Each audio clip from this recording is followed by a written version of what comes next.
जातीय जनगणना की मांग।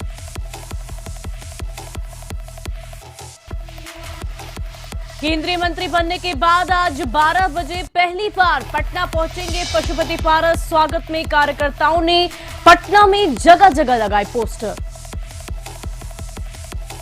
और थम नहीं रहा आरजेडी का अंदरूनी विवाद। तेज प्रताप की तेवर गर्म पोस्ट लिखकर अपने मन की बात कही।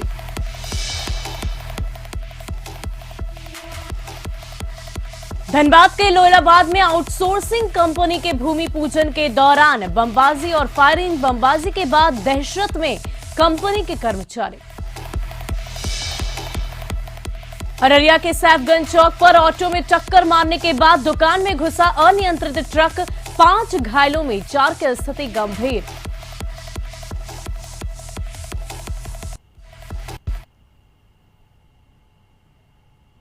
नमस्कार, सुप्रभात में आपका स्वागत है और मैं हूं शुभे मिश्रा। आपके साथ रुक करते हैं खबरों की ओर। अररिया में फारबिसगंज रानीगंज मुख्य मार्ग पर सैफगंज चौक के पास एक ट्रक ने पहले ऑटो में टक्कर मारी और फिर दुकान में जा घुसा। हादसे में ऑटो सवार 4 और एक दुकानदार गंभीर रूप से घायल है। घायलों को नजदीकी अस्पताल में भर्ती कराया गया है। डॉक्टरों के मुताबिक 5 घायलों में ज्यादातर की स्थिति गंभीर बनी हुई है। जानकारी के मुताबिक सैफगंज चौक पर खड़ी ऑटो में 4 पैसेंजर रानीगंज जाने के लिए बैठे थे। इसी क्रम में फारबिसगंज से रानीगंज की ओर जा रहे एक ट्रक ने टक्कर मार दी, जिसके बाद ट्रक अनियंत्रित होकर दुकान में घुस गया। दुर्घटना होने के बाद सैफगंज चौक पर कुछ देर के लिए अफरा तफरी का माहौल उत्पन्न हो गया। सभी घायलों को स्थानीय युवकों ने काफी मशक्कत के बाद टूटे दुकान और क्षतिग्रस्त ऑटो से निकाला, जिससे इलाज के लिए फौरन अनुमंडल अस्पताल फारबिसगंज भेजा गया। सभी घायलों की स्थिति काफी नाजुक बताई जा रही है। दुर्घटना के बाद ट्रक चालक खलासी के लोगों ने उसे पकड़ लिया और पुलिस के हवाले कर दिया।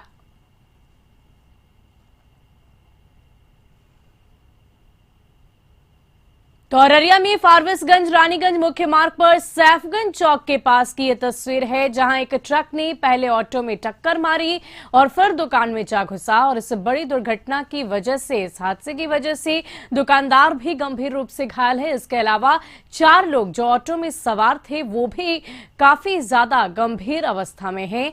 फौरन उन्हें फारबिसगंज के अनुमंडलीय अस्पताल में रेफर किया गया है। फिलहाल वहां पर उनका इलाज चल रहा है। सैफगंज चौक पर यह हादसा हुआ है। ऐसे में स्थानीय लोग वहां पर अफरा तफरी में पहुंचे और उसके बाद सभी घायलों को अस्पताल ले जाया गया।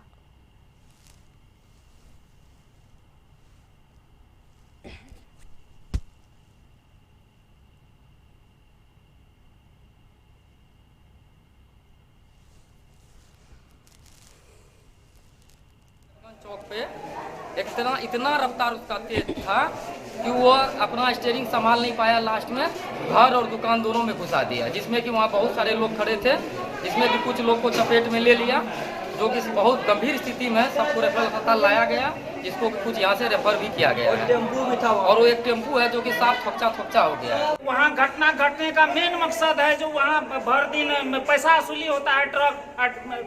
ट्रक रोक कर ट्रक आया, वो पीछे से दुकान में सामान ले रहा था, पीछे से दुकान समेत उड़ा दिया। मतलब उसमें क्या लोग घायल हुआ? सर उतना जल्दी नहीं देखे, लेकिन 10-12 आदमी तो आया यहाँ पे। जातीय जनगणना की मांग को लेकर बिहार के सीएम नीतीश कुमार के नेतृत्व में 11 सदस्यीय प्रतिनिधि मंडल दिल्ली में पीएम मोदी से आज 11 बजे मुलाकात करेगा। रविवार को ही सीएम नीतीश कुमार दिल्ली रवाना हो गए हैं। मुख्यमंत्री नीतीश कुमार के नेतृत्व वाले इस प्रतिनिधि मंडल में आरजेडी विधायक दल के नेता तेजस्वी यादव, जेडीयू से शिक्षा मंत्री विजय कुमार चौधरी, बीजेपी से खान एवं भूतत्व मंत्री जनक राम, कांग्रेस विधायक दल के नेता अजीत शर्मा, सीपीआई विधायक दल के नेता महबूब आलम, एआईएमआईएम की बात करें तो विधायक दल के नेता अख्तरुल इमान, पूर्व मुख्यमंत्री और हम विधायक दल के नेता जीतन राम मांझी, वीआईपी प्रमुख मुकेश सहनी, सीपीआई विधायक दल के नेता सूर्यकांत पासवान और सीपीएम विधायक दल के नेता अजय कुमार जनगणना की मांग को लेकर प्रधानमंत्री से मिलेंगे। वहीं मंत्री विजय चौधरी ने दिल्ली रवाना होने से पहले पटना एयरपोर्ट पर पत्रकारों से बातचीत में कहा कि 2021 की जो जनगणना होने वाली है उसे जातीय जनगणना कराए जाने के अनुरोध को लेकर वो सभी प्रधानमंत्री से मिलने जा रहे हैं।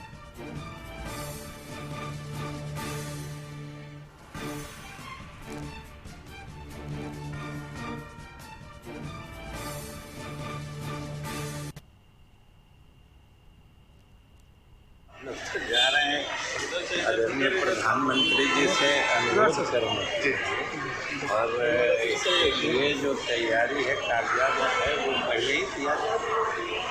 उम्मीद है, आशा है, लोग आसानी से हैं, इसीलिए तो जा रहे हैं। जातीय जनगणना मामले पर सूबे की राजनीति गर्म है। रक्षाबंधन के मौके पर राजधानी वाटिका पहुंचे नीतीश कुमार ने जातीय जनगणना पर प्रधानमंत्री से आज होने वाली मुलाकात पर कहा कि 11 लोगों की मुलाकात प्रधानमंत्री से होनी है। बहुत महत्वपूर्ण मुद्दा है। जातीय जनगणना अगर होती है तो ये बहुत ही अच्छा काम होगा। सिर्फ यह बिहार के लिए बात नहीं है, यह पूरे देश के लिए एक अच्छा कार्य होगा। प्रधानमंत्री से मिलकर हम इस विषय पर अपनी भावनाओं को प्रकट करेंगे। कई लोग तो जा चुके, पहुंच गए हम लोग के, तो कुल 11 लोगों को मिलना है ना, मेरे साथ 10 और, तो उसमें कई लोग तो दिल्ली पहुंच गए, कुछ लोग आज चले जाएंगे और कल 11 बजे ही मिलना है, मिलेंगे सब लोग एक साथ मिलेंगे। बात बन जाएगी। अब देखिए कल क्या होता है, कल बातचीत करेंगे। बहुत महत्वपूर्ण मुद्दा है और बराबर हम लोग ये कहते रहे हैं, ये हो जाए तो इससे अच्छी कोई बात ही नहीं है। और ऐसा नहीं है कि कोई बिहार में ये सोच है, ये पूरे देश में सब जगह लोग इसको सोचते हैं। इसको एक बार कम से कम जरूर करना चाहिए, हम लोगों की राय है और इसी दृष्टिकोण से मिल करके हम लोग अपनी भावना रखेंगे। तो इस पूरी खबर के लिए हमारे साथ जुड़ चुके हैं हमारे ब्यूरो चीफ अशोक मिश्रा, उनसे बातचीत करेंगे। क्या कुछ जानकारी है, किस प्रकार तमाम जो प्रतिनिधि मंडल है वो पीएम मोदी से मुलाकात करेंगे? क्या वाकई जातीय जनगणना को लेकर बात बन सकती है? बिल्कुल, देखिए सुही, आज मुख्यमंत्री के नेतृत्व में बिहार के सर्वदलीय प्रतिनिधि मंडल आज प्रधानमंत्री से मुलाकात करेगा। 11 बजे ये मुलाकात का समय निर्धारित है और जातीय जनगणना को लेकर के ये मुलाकात होगी। बिहार में जो सभी राजनीतिक दल हैं वो इस बात से सहमत हैं कि जातीय जनगणना होना चाहिए। हालांकि केंद्र सरकार ने स्पष्ट रूप से कह दिया है कि इस बार जो जनगणना हो रही है उसमें जातीय जनगणना कराने की कोई मंशा केंद्र सरकार की नहीं है। लेकिन जिस तरह से बिहार में इसको लेकर के सियासत आगे बढ़ी है और इस मामले पर सर्वदलीय जो प्रतिनिधि मंडल है यानी कि सभी दलों के नेता एक बात से सहमत है कि जातीय जनगणना होनी चाहिए और सभी दल के नेताओं को लग रहा है कि अगर इस मुद्दे का वह समर्थन नहीं करते हैं तो फिर उनके जनाधार या उनके वोट बैंक में कमी आएगी। यही वजह है कि बीजेपी जो कल तक जातीय जनगणना का विरोध करते रही है, लेकिन वह आज जो प्रतिनिधि मंडल प्रधानमंत्री से मिल रहा है उसमें बीजेपी ने भी अपने मंत्री जनक राम को इस प्रतिनिधि मंडल का सदस्य बना करके भेजा है। तो निश्चित रूप से कह सकते हैं कि इसको लेकर के प्रधानमंत्री पर दबाव बनाने की कोशिश करेंगे बिहार के नेता और उनसे आग्रह करेंगे कि जातीय जनगणना कराई जाए। अब देखना यह होगा कि आखिर प्रधानमंत्री जो बिहार के नेता हैं उनकी बातों से कितना सहमत हो पाते हैं और आगे चल करके केंद्र सरकार क्या यह फैसला ले पाती है या नहीं कि 2021 में जो जनगणना होने वाली है उसमें जातीय जनगणना को भी शामिल किया जाए। लेकिन इतना तो तय है कि बिहार में जो सभी नेता एकजुट हो गए हैं तो उससे साफ जाहिर है कि बिहार के जो राजनीतिक दल हैं वो इस मुद्दे पर मानने को तैयार नहीं है और उसी परिस्थिति में अगर प्रधानमंत्री या केंद्र सरकार जातीय जनगणना कराने से इनकार करते हैं तो फिर जिस तरह से मुख्यमंत्री नीतीश कुमार ने कहा है कि वो जातीय जनगणना बिहार में खुद बिहार सरकार करा सकती है, ऐसा संकेत उन्होंने दिया है। लेकिन फिलहाल हम लोगों को इंतजार करना पड़ेगा कि आखिर प्रधानमंत्री से जो मुलाकात होती है उस मुलाकात में इन दलों के ओर से जो प्रस्ताव दिए जाते हैं मुख्यमंत्री नीतीश कुमार के नेतृत्व में उस प्रस्ताव पर प्रधानमंत्री कितना सहमत है और फिर प्रधानमंत्री क्या उन लोगों को आश्वासन देते हैं, इसके लिए थोड़ा इंतजार करना जरूरी है। जी बहुत बहुत शुक्रिया अशोक जी हमारे साथ जुड़ने के लिए। तो जो जानकारी है उसके मुताबिक तमाम दलों के प्रतिनिधि मंडल आज प्रधानमंत्री से 11 बजे मुलाकात करेंगे। अब इस मुलाकात के बाद ही ये बात पता चल पाएगी कि क्या वाकई जातीय जनगणना को लेकर पीएम ने सहमति जताई है या नहीं।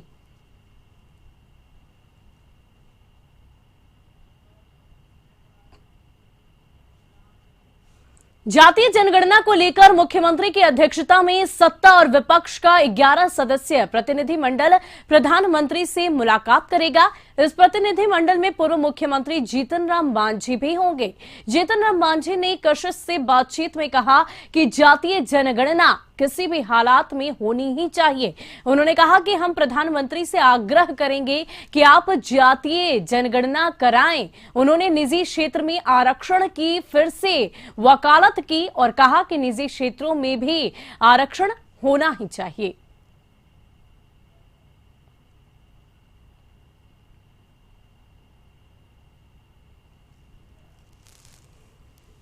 समाज की जातीय जनगणना कराने में कोई खर्चा नहीं, बल्कि गरीब लोग जो अभी तक लाभ से वंचित हैं उनको फायदा होगा। तो निश्चित रूप में प्रधानमंत्री कह सकते हैं कि जाइए आप लोग जनगणना करा लीजिए, एक आदेश के रूप में भी मिल जाए। देश आज़ाद हुआ था उस समय लगभग 70 से 75% तक आम निजी क्षेत्र में, सरकारी क्षेत्र में होता था और उसके बाद आरक्षण मिला उसी के आलोक में। और आज की परिस्थिति है कि सरकारी क्षेत्र में मात्र 15 से 20% रह जाए सेवाएं। तो अगर इसमें आरक्षण नहीं मिलेगा निजी क्षेत्र में तो हमारे आरक्षण का क्वांटम कोर्ट ने कर दिया। अगर वो कट जाता है तो उस चीज़ की भी हम लोग बर्दाश्त नहीं कर सकते हैं। वहीं कटिहार में डिप्टी सीएम तारकिशोर प्रसाद ने भी जातीय जनगणना को लेकर अपनी प्रतिक्रिया दी। उन्होंने कहा कि ये मामला केंद्र सरकार के अधीन है और केंद्र ही इस मामले में फैसला करेगा। प्रस्ताव पारित किया, उसके आलोक में माननीय मुख्यमंत्री जी के नेतृत्व में बिहार विधानमंडल के सभी दलों के नेता कल प्रधानमंत्री जी से मिलेंगे और जनगणना से जुड़े हुए विषय पर बात करेंगे। यह केंद्र सरकार से जुड़ा हुआ विषय है, इसलिए भारत के यशस्वी प्रधानमंत्री जी ने जब समय दिया है तो माननीय प्रधानमंत्री जी और माननीय हमारे बिहार के मुख्यमंत्री जी दोनों इस विषय पर बात करेंगे। और पूर्णिया के बनमनखी में डिप्टी सीएम तारकिशोर प्रसाद ने तकरीबन 2 करोड़ की लागत की नगर विकास योजनाओं का शिलान्यास किया। गौरतलब है कि हाल में ही बनमनखी नगर पंचायत को नगर परिषद में तब्दील किया गया है, जिसके बाद इस क्षेत्र के विकास को लेकर नगर एवं विकास विभाग ने कमर कस ली है। बनमनखी के आनंदी जानकी महिला महाविद्यालय में आयोजित इस शिलान्यास कार्यक्रम में बनमनखी के विधायक कृष्ण कुमार ऋषि, कटिहार से एमएलसी अशोक अग्रवाल, पूर्णिया सदर विधायक विजय खेमका के साथ अन्य जनप्रतिनिधि और अधिकारी मौजूद थे।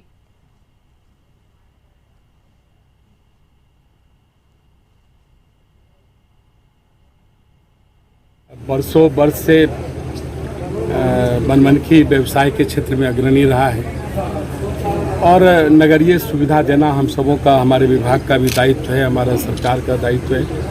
लेकिन कोरोना के कारण हम लोग कहीं न कहीं ठहर गए थे। जो आर्थिक प्रवाह था तो रुका था, उसके कारण समय पर और जो आवश्यक कदम उठाने थे वो उसमें विलम्ब हुआ। लेकिन धीरे धीरे अब इन चीज़ों से हम निकल रहे हैं।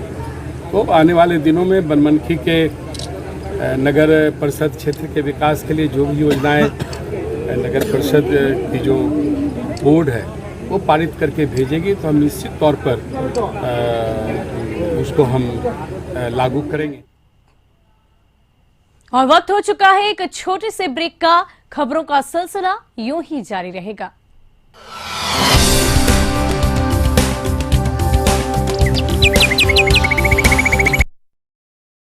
हुनर के साथ उज्जवल भविष्य बनाएंगे हम।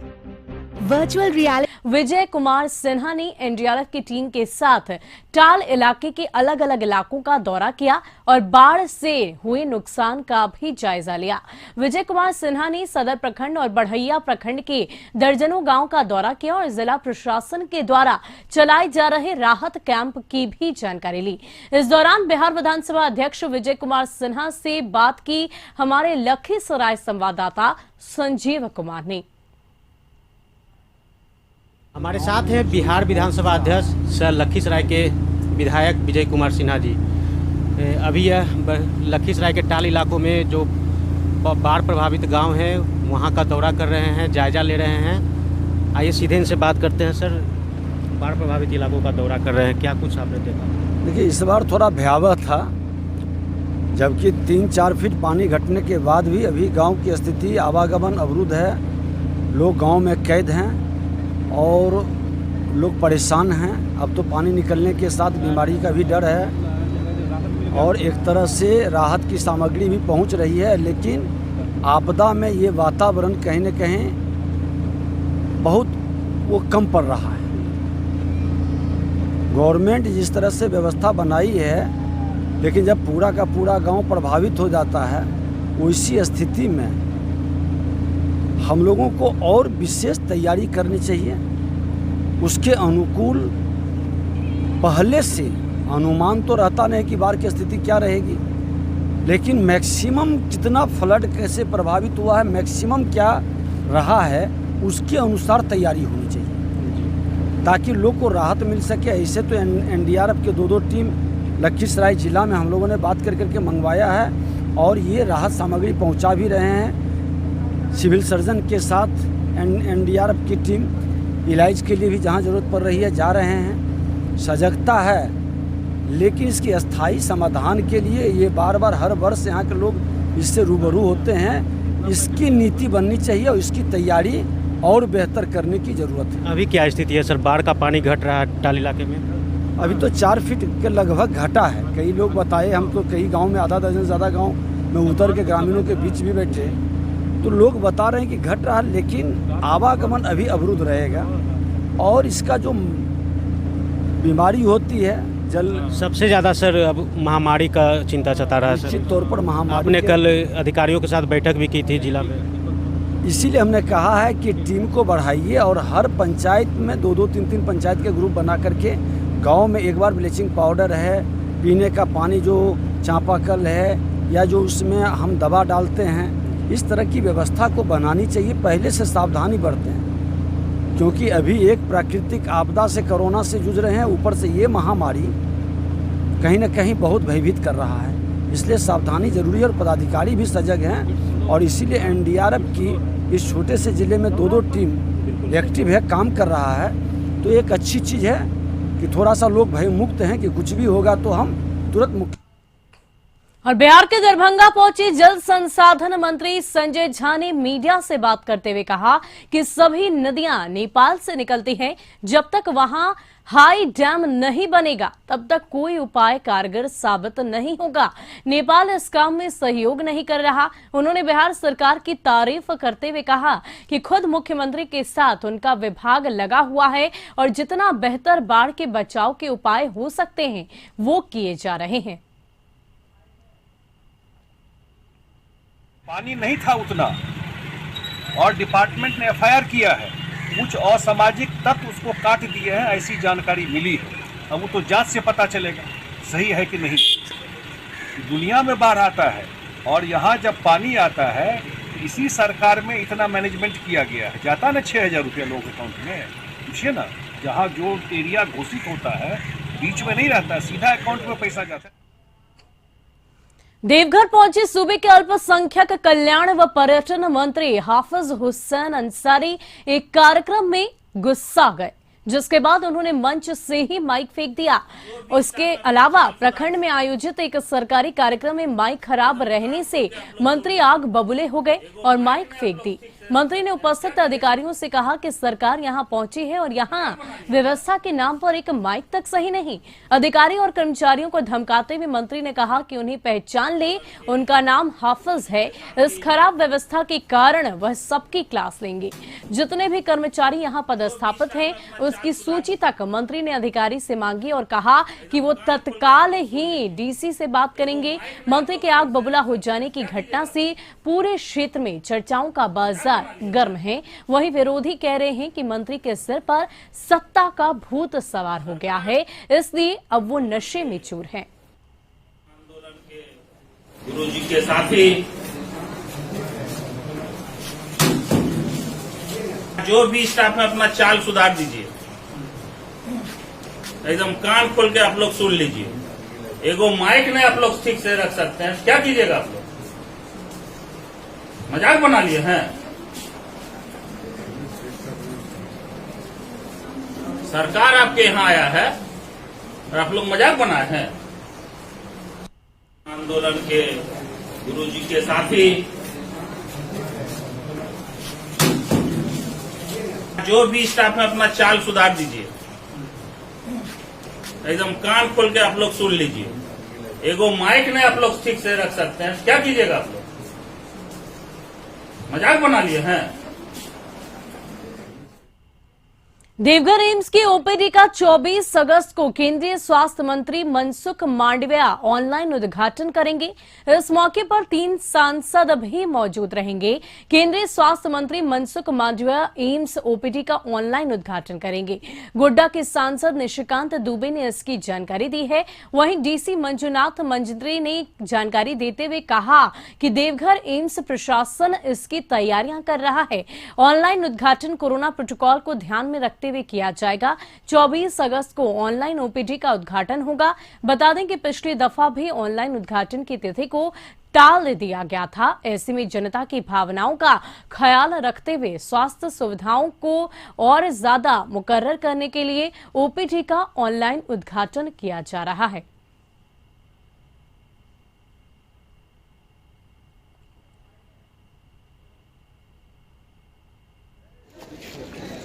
जो भी मतलब भारत सरकार और राज्य सरकार का जो कोविड के जो भी दिशा निर्देश के गाइडलाइंस जो है उसी के अंतर्गत किया जाएगा।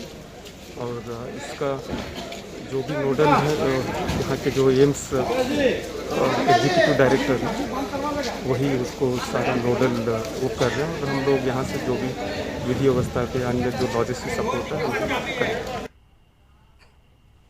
और धनबाद के लोयाबाद थाना क्षेत्र के कनकनी में नई आउटसोर्सिंग कंपनी रामावतार के भूमि पूजन के दौरान दर्जनों राउंड गोली फायरिंग की गई और बमबाजी की घटना को अंजाम दिया गया। बताया जा रहा है कि नियोजन मांगने के नाम पर कुछ असामाजिक तत्वों ने फायरिंग की घटना को अंजाम दिया। वही घटना के बाद कंपनी के कर्मचारी दहशत में हैं।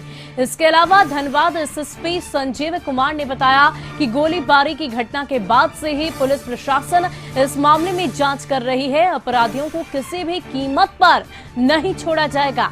बताया जा रहा है कि फायरिंग के बाद स्थिति काफी ज्यादा नाजुक हो गई। बमबाजी की घटना से कंपनी के लोग सहमे हैं। करीब 2000 करोड़ निवेश कर खनन करने में जुटी कंपनी यहां काम कर रही है।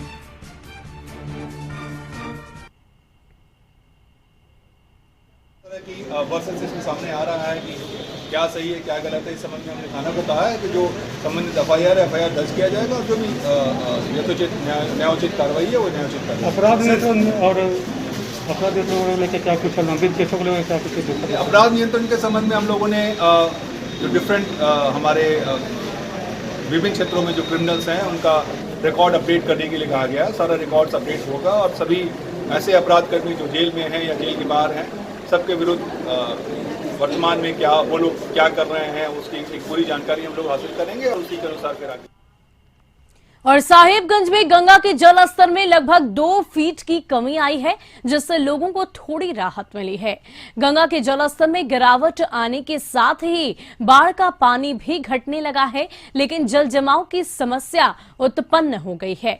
शहरी क्षेत्र में कई ऐसे मोहल्ले के जल स्तर में गिरावट के साथ बाढ़ का पानी तो हट गया, लेकिन कई जगह जल जमाव हो गया है, जिससे बीमारी का खतरा बढ़ गया है। ऐसे में कीटनाशक दवाओं के छिड़काव की खासी जरूरत है, लेकिन प्रशासन के जरिए किसी भी जगह छिड़काव नहीं कराया गया है।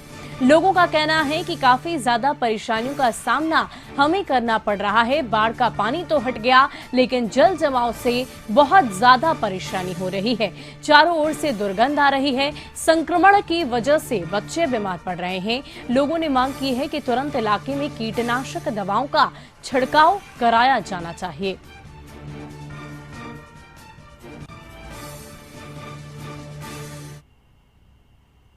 से नीचे निकल गई है, लेकिन जो जल जमाव है साइड में गड्ढे में जमा है वह तो निकल नहीं रहा है, उससे गंदगी फैल रही है। जिसका एक ही उपाय है वह डीडीटी और ब्लीचिंग पाउडर का छिड़काव किया जाए ताकि वह लोग समाज अच्छी तरह से स्वस्थ रह सके। जल स्तर थोड़ा घटा है तो थोड़ी राहत तो मिली है, लेकिन प्रशासन के द्वारा सफाई पर कुछ ध्यान नहीं दिया गया। गंदगी बहुत ज़्यादा है, ज़रूरत से ज़्यादा गंदगी है और महामारी बहुत ज़बरदस्त फैल सकती है। प्रशासन के लोग नहीं आ रहे हैं। कम से कम ब्लीचिंग पाउडर इस तरफ छीटा जाना चाहिए। गंगा के जल स्तर में घटाव होने के साथ ही लोगों ने कुछ स्तर तक सुकून महसूस की है।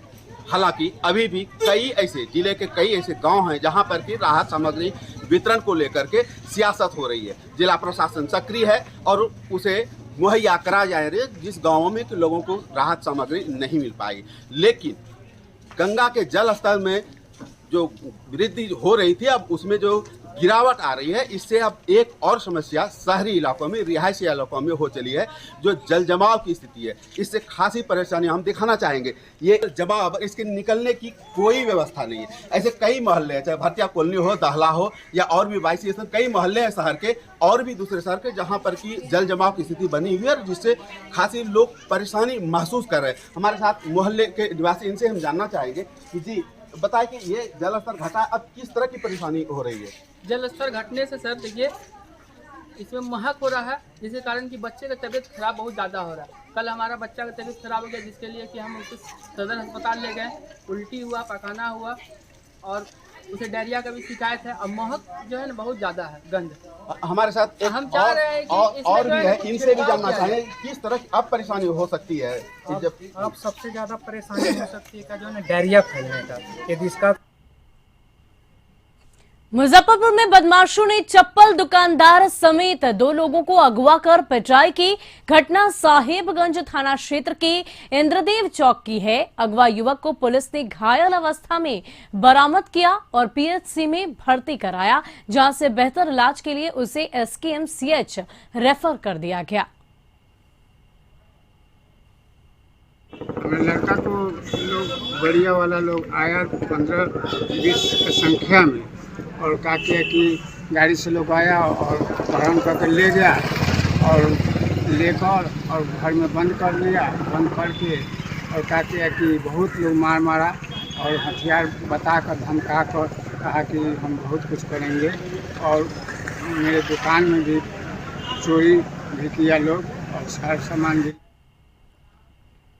और मधुबनी में खजौली थाना क्षेत्र के कसमा मरार गांव में किसी ने खिड़की से घर में पेट्रोल बम फेंक दिया, जिससे घर में आग लग गई। आग लगने की वजह से एक नाबालिग युवती झुलस गई, जिसे सदर अस्पताल में भर्ती कराया गया है।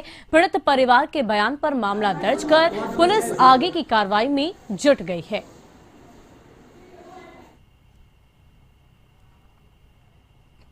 बेगूसराय में रक्षाबंधन के दिन 3 अलग अलग घटनाओं में बाढ़ के पानी में डूबकर 4 लोगों की मौत हो गई। 2 घटना बलिया थाना इलाके की है, जहां तुलसी टोल बांध के निकट डूबने से 2 किशोर की मौत हो गई। वहीं सादिकपुर गांव जाने वाले सड़क पर 4 बच्चे पानी के बहाव में बह गए। स्थानीय लोगों ने 3 बच्चों को तो बचा लिया, जबकि एक बच्चे की मौत हो गई। तीसरी घटना बछवाड़ा थाना इलाके के गोपालपुर गांव की है।